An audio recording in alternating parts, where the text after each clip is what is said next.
It's not easy going no contact on the narcissist after you've realized who they are and maybe they've discarded you or you've been abused to the point where you just can't take it anymore.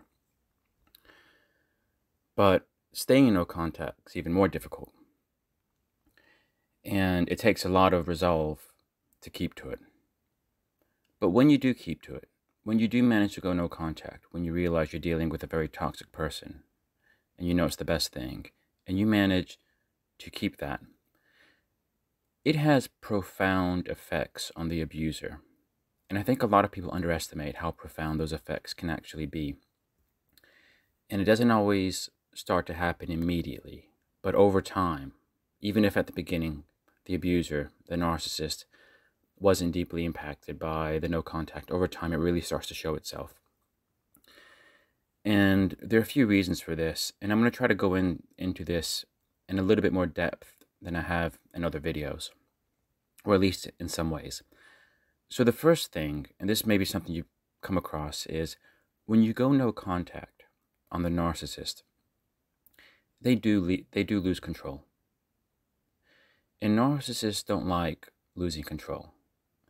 They like being able to throw breadcrumbs at you, to heat test you, to see where you're at in your life, to monitor your life.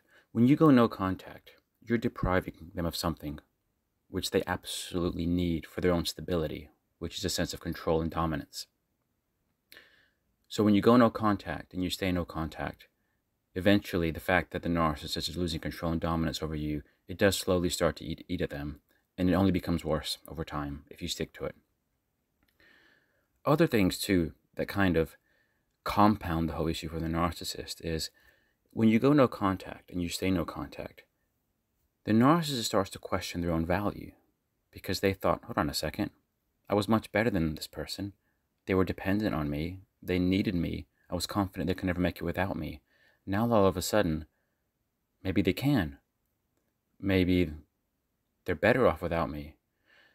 And it's like they question their own value, and then they see your values increasing as well. And the fact that it's like a seesaw. When you would have left them or they would have discarded you, you would have been so devastated by the devaluation that you would have been down in the dumps and they would have felt sky high, because that's how they feel when they put people down. But when the tables turn, it's a very uneasy feeling for the narcissist. So those are the two things I'm just going to expand upon for the rest of this video, is the way the narcissist loses control and that kind of value switch and how that impacts on the narcissist's psyche and on their mentality. Because when you take those two together, you're basically giving the narcissist a really bad itch that they can't scratch. That's the best analogy that I can put forth. Because they can only really scratch the itch if they become energetically entwined with you again, if they have access to you again. But when you don't give it to them, then they start feeling at a loss. And over time, what happens is narcissists,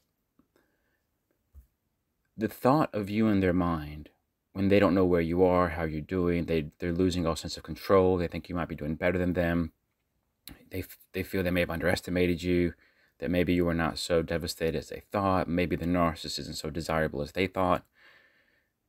Over time, narcissists, they struggle to know even what action to take in life because they start becoming enveloped by these thoughts of the person who, in their mind, got the better of them, even though they were the one who probably discarded you.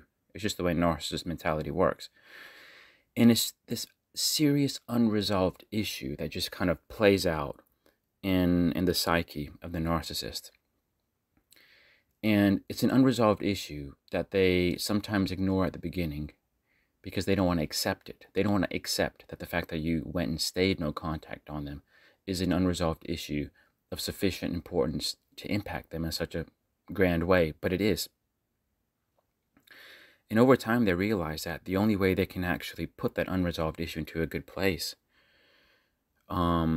is to assess you and assess your life and to see where you're at. And that's like the starting point of it. But you're not giving it to them. So narcissists, they just go about their life trying to distract themselves. You know, they try to move on from distraction after distraction, usually things that kind of put them on this emotional high, whether it's drugs, sex, trying to find new supply, whatever.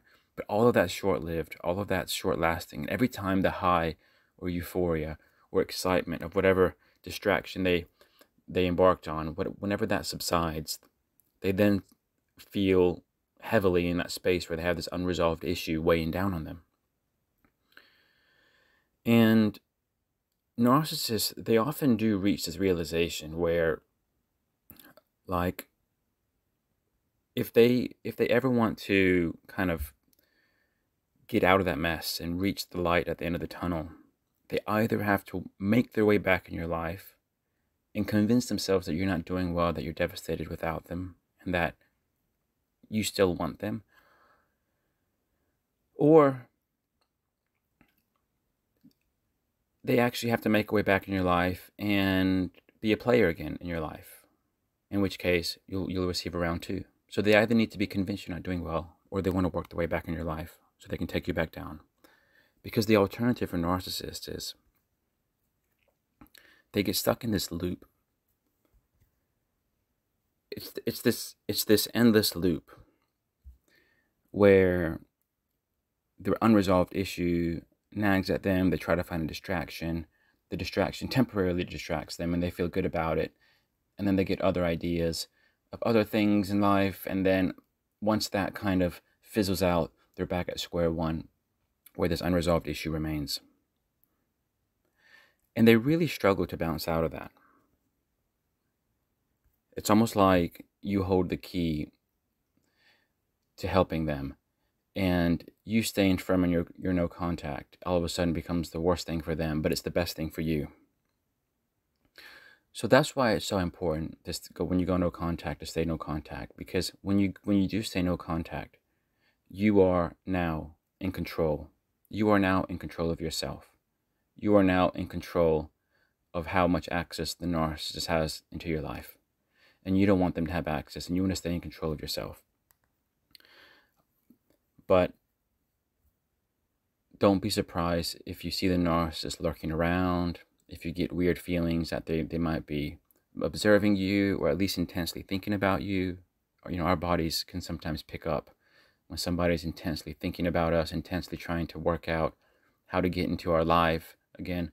Sometimes you just have this really strong feeling, and don't ignore it, but use that feeling to increase your resolve to stay no contact.